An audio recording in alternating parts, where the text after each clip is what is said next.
At Eastern Bank, we believe that growing business should also grow the community. That's why we work to give all business owners what they need to take their dreams to the next level. Our dedication to small businesses and communities has inspired us to create the Equity Alliance for Business program and become the #1 SBA lender in Massachusetts for 15 years running. We're proud to be here for all businesses, big and small. See the good we can do for you by visiting easternbank.com/business. This is what it sounds like. Member FDIC. In late 2007, the remains of a young woman from the Casca Nation were discovered in the Yukon woods. I always think about, I want to know what really happened. So I travel north to try to understand what happened and who was involved. It's a pretty big risk to come forward with the information that I have. I'm David Ridgen, and this is Someone Knows Something, Season 8, The Angel Carlick Case. Available now.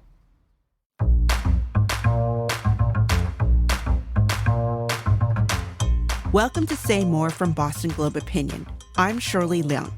Doris Kearns Goodwin is a historian. She is best known for her writing about America's presidents and their families, like Abraham Lincoln and the Roosevelts. Her latest book hits extremely close to home. The subject is Dick Goodwin, Doris's late husband.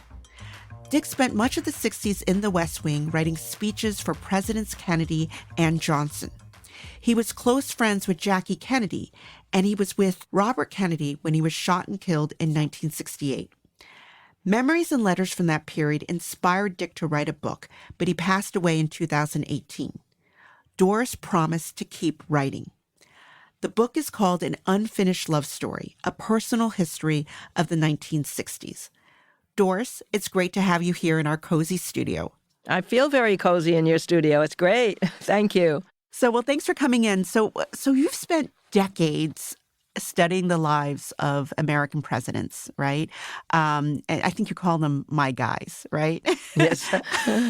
So what made you decide to write a book about your late husband, Dick Goodwin? Well, it really began after he turned 80, and he came down the steps one morning singing and saying, okay, it's time to open the boxes. And I knew exactly what that meant.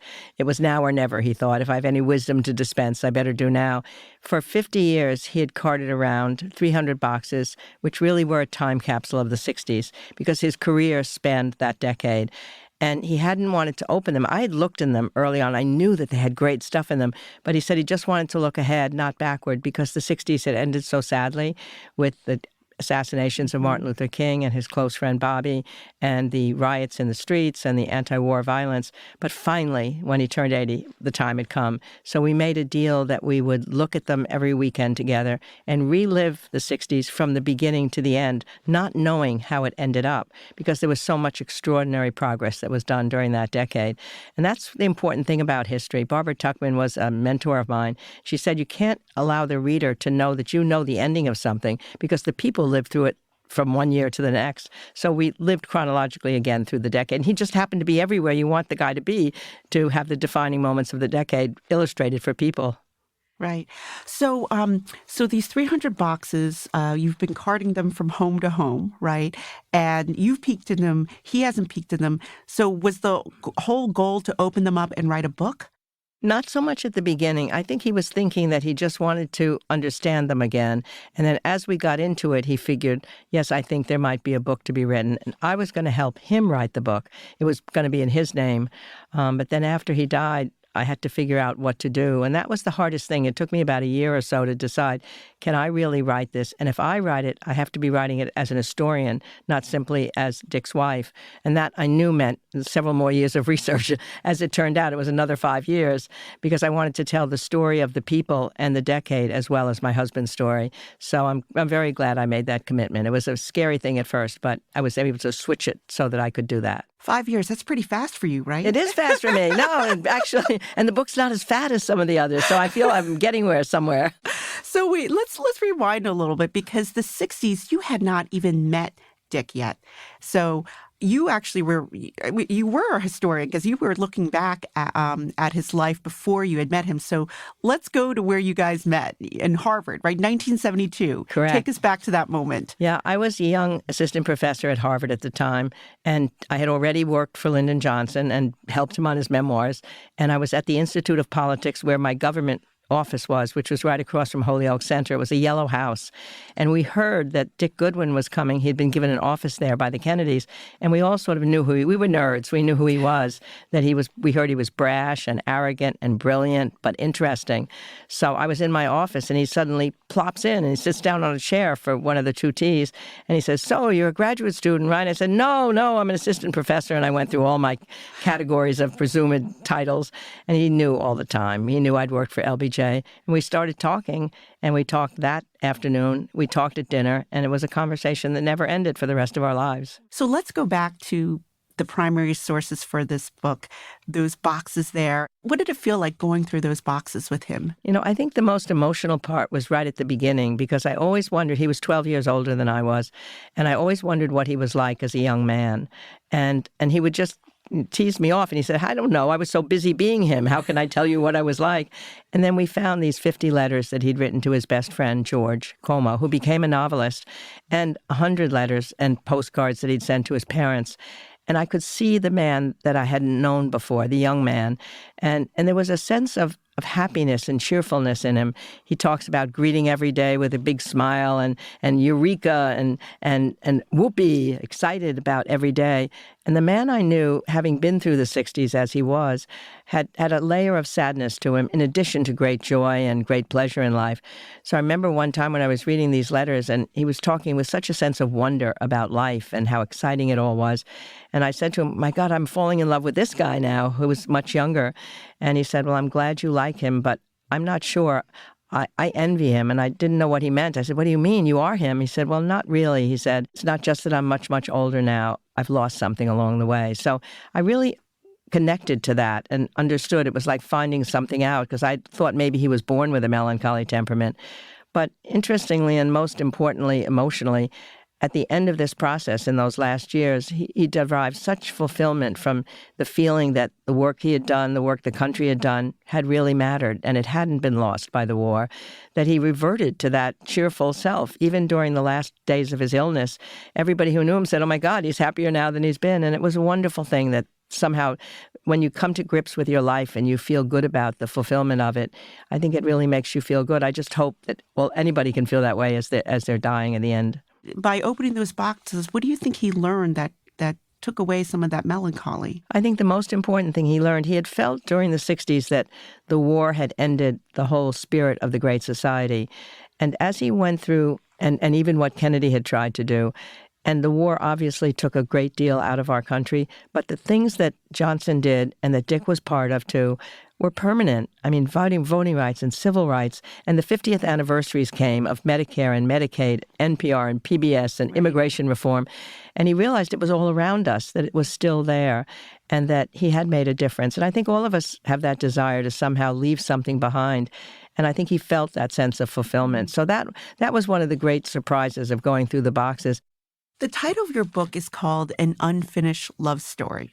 So I want to know, what's the unfinished part? Is it the love story between you and Dick, or is it between Dick and American history? What do you mean by unfinished? No, good question, because I think it is more than my finishing the promise I made to him that I would finish the book.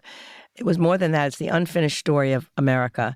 I mean, Dick and I both believed so much in the ideals of the country and tried to work to bring us closer to the ideals. He through actual work and me through writing about the presidents who I think had brought us closer to our ideals. And it's always an unfinished experiment.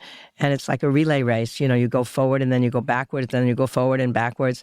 And so it's the unfinished promise of America as well as our love story. Mm. So let's go back to, let's talk a little bit about Dick's time as JFK's speechwriter and during the campaign, and then when he was president, and then later Lyndon Johnson and RFK. So what are some of your favorite stories from that time? I think the favorite thing that I found was that I, of course, knew about John F. Kennedy, but I had never really written about his presidency or anything past 1960.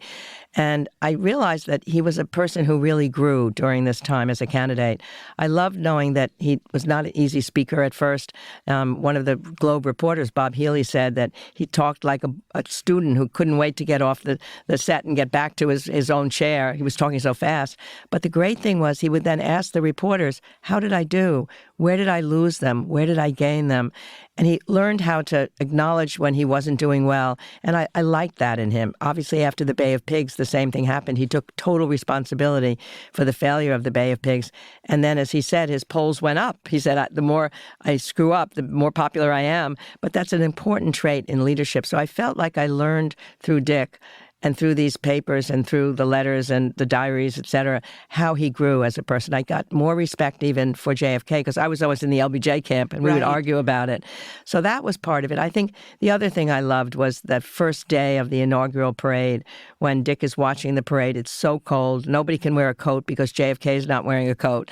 And he goes in to look at his digs. He goes into the West Wing and there's JFK doing the same thing.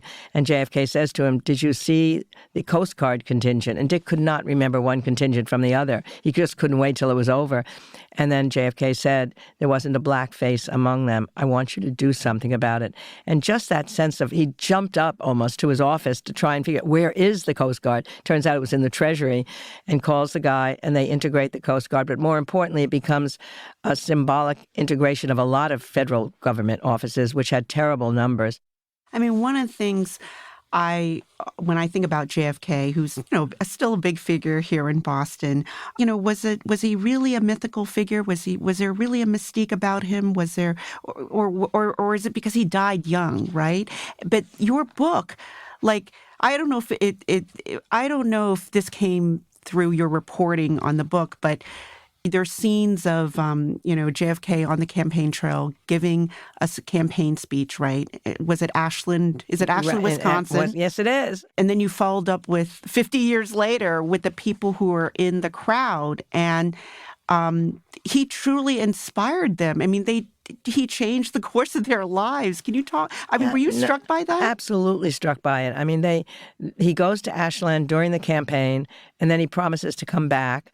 And it's a very down on the Eels place. Economy was bad, and there was a sense of sadness in the town. And then somehow, his being there, he came back as president, and it was the greatest day in Ashland's history. And then people interviewed them 50 years later, and people said just seeing him made them want to go into public service, become a lawyer, do something with their lives. And then the town itself felt a sense of morale. If a president's coming here telling us we can be better, we really can. So the town recovered itself. And I talked to the historian of the town and the former mayor of the town. And then you really believe, you can say somebody inspired something, but then you hear it that way. And it was always a bucket list thing for Dick to go to Ashland. So because he had promised that they would clean up the rivers in a speech for JFK. He said, I wonder if they ever did. And they did. So, and then I guess the other thing, just that whole inspiration when he goes to the University of Michigan in the campaign and he gets there late. It's 10,000 kids have waited for him. And all he does is to say, how many of you he gives a 3-minute talk. How many of you would be willing to go to Ghana and give up 2 years of your life for other countries that need our help? And then these kids are inspired. And I found the graduate students who put out a pledge. They got 1,000 signatures of people willing to give 2 or 3 years of their lives. And then the Peace Corps is born. So then I began to realize that, inspiration was real. It happened at the time. It's not just, of course, there's something about dying young. The same thing happens with Lincoln. The fact that we can imagine that whatever his second term would have been fully would have been better and different. And maybe he would have had a hard time just as anybody would have. And similarly with John Kennedy. But there was something real about the inspiration when you hear it in these people's voices and you talk to them. So that part was really interesting for me, that I had to give Dick, yep, you're right, he was an inspiring guy. Yeah, because he was he worshipped him like a hero, right? He was a young guy, right? He's 28 years old. And there was this one incident where Dick put out a statement that got into a lot of trouble without checking it with JFK. The only time he didn't check, right, with JFK. And it had to do with Cuba and the freedom fighters. Yep. And the great thing, JFK doesn't scream, doesn't yell. He just comes over and ironically says, if I win this this thing. I've won it, but if I lose it, you lost it. That's which, right. which, as he said, you could love a guy like that because he never made you feel a sense of, he knew he had said the words and he didn't take it out on him, but he knew that something had gone wrong. And then the next day they're on to doing other things again and they win the election. So I don't know how it would have been if that had made him lose the election. It might have been much, much more difficult. I know throughout your life with Dick, you had a long-running debate. Who was the better president, Kennedy or LBJ? And so I was wondering, through the course of digging through those boxes and understanding the 60s, have you changed your mind on Kennedy versus LBJ? Yeah, you're so right. My argument would always be none of Kennedy's program got through before he died. Only LBJ could have gotten it through Congress. He would then argue, but maybe the war would have come to an earlier end if it had been JFK versus LBJ. But what I think we both saw was they were really two halves of a whole, and together they had a legacy that neither one of them would have had alone. Perhaps JFK had inspired the country not to a lot of those laws that passed under LBJ were indeed already the ones that JFK had called for, even though he hadn't got them through Congress. And in a certain sense, I think LBJ fulfilled what JFK had hoped for. And so I think together, I really do think they became something larger than themselves. And I think we both came to realize that. Most importantly, I think for Dick, he had kept that loyalty to JFK and the Kennedys throughout, and especially because Bobby and LBJ were mortal enemies, it was very hard to remember how much he had loved LBJ during that period of time he worked for him. And once we went through those boxes and he relived the early days of the Great Society, the early days of the Civil Rights Movement and the Voting Rights Act and Selma, he began to remember his affection for LBJ. So that gave him solace. And so the two of us, we might still have argued every now and then over it, but it no longer had that edge to it that it did before. And that was a really good thing to happen. So what was it like deep diving into your own life, as a historian? How is it different from all the other people you've studied as a historian? Well, I think the whole process of thinking about my life and thinking about his life, as you said much earlier, I'm usually dealing with presidents who are long dead, and I have to rely on their memoirs and their letters, and letters are the best. You want handwritten letters when you're an historian, so that's why I like the fact that my guys were back in time, because they did write letters and kept diaries then. I didn't keep a diary, unlike Dick. As an historian, it's just crazy that I didn't, but I think in part because my mother died when I was in high school, and I had started a diary, and I just thought I wasn't able to understand it. I was too young. I'd have to write something important, and I wasn't sure I could. And so I never did. But luckily, Dick did keep one at various times of his life. And it was so great to be able to read the diaries. So it was different because I'm sitting across from him. Usually I'm in a library, and the person isn't there. I like to talk to them. Sometimes when I was doing Franklin and Eleanor, I'd be talking to Franklin, talking to Eleanor. My kids would be outside the door. What's going on in there? You're crazy, but right? Exactly. But they never answered me. Yeah. But this time I could ask Dick questions. Well, right. What did you think about that? Yes. And then he could ask me, well, what was it like for you when you went to the March on Washington? We were both there together. And to be able to remember that march for myself and in much more detail, because he had his own memories of it, and we never did quite meet since there were 250,000 other people there. But I think it made me understand my own past better, and I was able to call upon my roommates in college, one of whom had kept everything like Dick. And so I was helped a lot by the people and that's how I usually do it. You interview people and you learn about your own memories that way. More of my conversation with Doris Kearns Goodwin after this short break.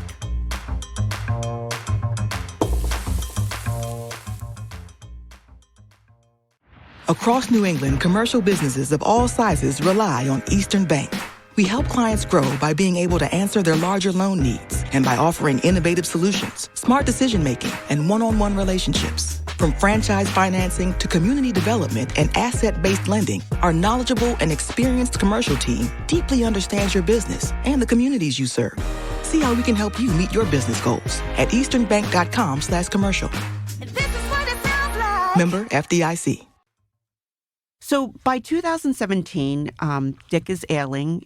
He's diagnosed with cancer, and a year later, he passes away. But he did live long enough to see President Trump and the Trump presidency. So what what did he think of what was happening? I think more importantly, what he did was years earlier, he had written a series of columns for the Los Angeles Times. And the theme of them was that democracy is teetering at the edge of the middle-class squeeze. He wrote about what was happening in those cities and states where the manufacturing base had gone away, that trade policy was hurting that there was a gap between the rich and the poor, and that people in the country felt suspicious of people in the city. He understood, I think, the social underpinnings of the movement that became President Trump. And he just always saw into the future. So he was aware. I mean, I don't think, I wouldn't say that he predicted that Trump would win, but he was not surprised about 2016. And then, I think it would have been really hard for him to see what happened in 2020. That's a different order of magnitude, the lack of a peaceful transition to power, because he had been involved in helping Al Gore on his 2000 concession speech. And he knew Al Gore had called him and said, I'd like some help on the concession speech or a victory speech. And Dick knew the concession speech would be far more important. And that was that graceful moment when Al Gore talked about the rule of law and that there was a famous law school, of course, being Harvard, that law over man. And so that would have been really hard for him because he had known all these from Adlai Stevenson on, who had been hurt by losing an election, but was willing to stand up and say, this is more important than me. And in fact, one of the things that was interesting in what he did with Al Gore was that he quoted back to Stephen Douglas. Dick loved Lincoln. Dick loved Lincoln as much as I did, and he knew Lincoln really well and would read everything I wrote about Lincoln. You might be the only couple in America who loves Lincoln that much, right? No, together it was pretty big. And he quoted Stephen Douglas, who was the candidate who ran against Lincoln, saying, now I'm with you. It's patriotism over politics. So I think that would have been hard for him to see what happened there. But he understood something of the phenomena in 2016 when Trump won the election. So I had historian Heather Cox Richardson on this podcast last fall, and she thought that America was as close to as an autocracy as it ever has been. Do you agree with that? Well, what I do think is that it's been a very difficult time. It's a rough time, and it's worrisome. You wonder where we're going. But I think as an historian, you do look back at other times in history that were really, really, really rough, maybe harder than this.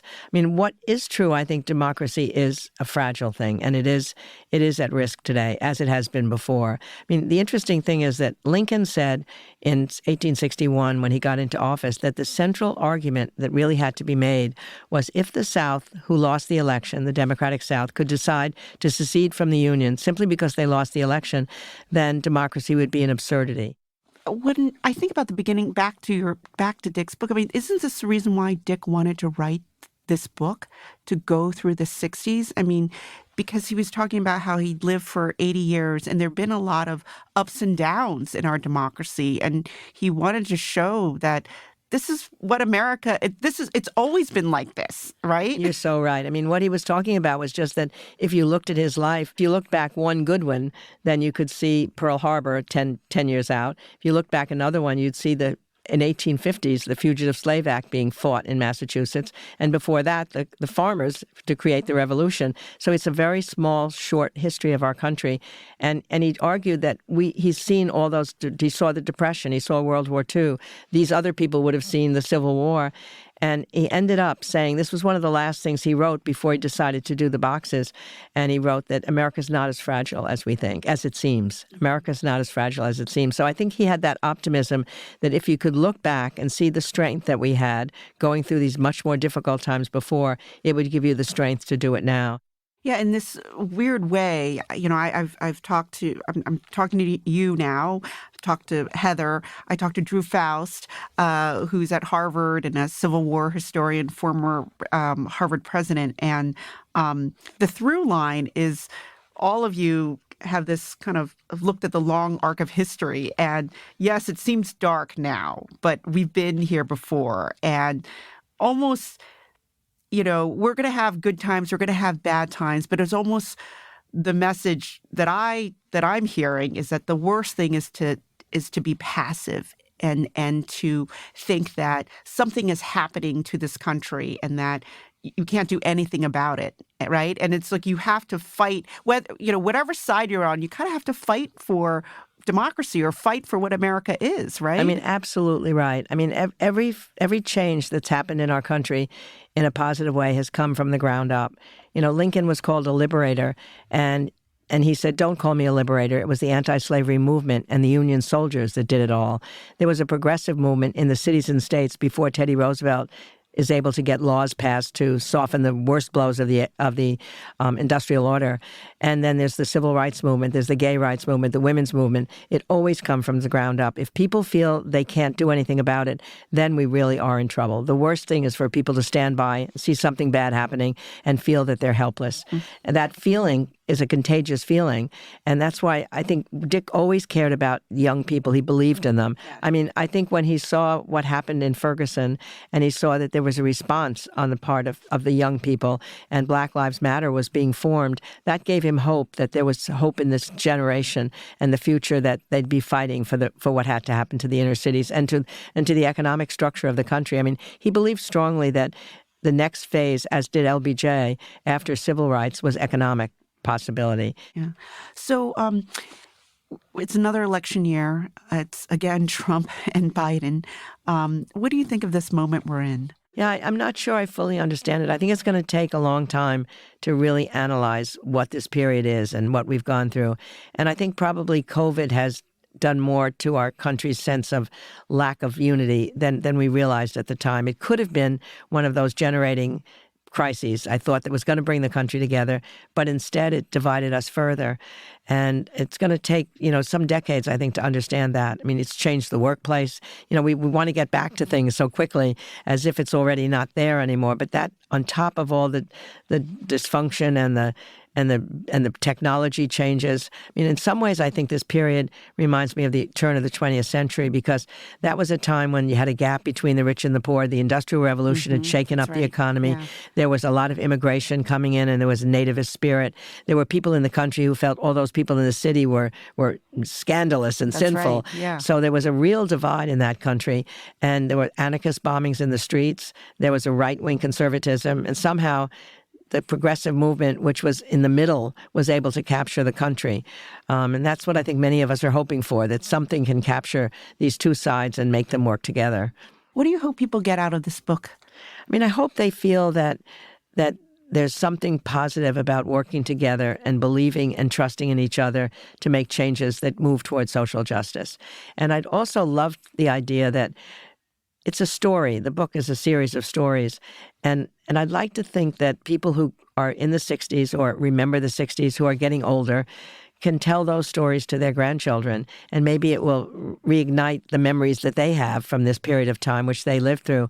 And you really want one generation to talk to the next generation.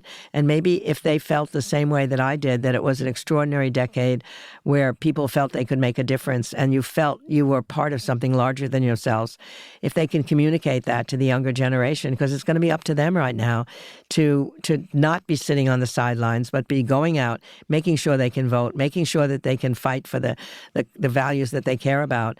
And if that dialogue happens between the older and the younger generation, that would be great. So I dream of the fact that maybe these two generations will be talking to each other over time. So Dick wanted you to finish this book. I mean, just before he died, he's like, promise me you will finish and write this book. And so now that you did it, what do you think he would think about this book? Oh, I think he would like the person that I've created for him, who is the person that I was in love with. I would hope so. I mean, I think what mattered for us in those last years was that it was almost like we believed as long as we kept working on the boxes and there were more boxes to open, that he would still stay alive. And now his story will be alive. And I think that matters to him, not just the story about him as a person, but the story about him as somebody who lived in that decade and who knew a front page, who were in the room with all those people, so that he's given an intimate view of JFK and Jackie and LBJ and McCarthy and Robert Kennedy. And I think all of those were such notable figures. They fought for the country. They were big figures. And to bring them intimately to life through Dick, I think he'd feel really good about that. Not just that his story is being told, but that their story is being told. And the story of the 60s, which was, as I said, an extraordinary decade for all of its sadness. It accomplished great things. Well, Doris, thank you for writing this book and keeping your promise to your beloved Dick. Doris Kearns Goodwin is a historian and author. Her latest book is out now called An Unfinished Love Story, A Personal History of the 1960s. I cannot thank you enough. This has been so much fun. It's just the way I was hoping to talk about the book, so I thank you. This has been a joy for me. Well, a real treat for me, too. Say More is a production of the Boston Globe. Today's episode was produced by Anna Kusmer with help from Scott Hellman. Our editor is Jim Dow. Our engineer is Uzair Ahmed. Our music is from APM Music. If you like the show, please follow us and leave us a review on Apple, Spotify, or wherever you get your podcasts. You can email us at saymore@globe.com. I'm Shirley Leung. Thanks for listening.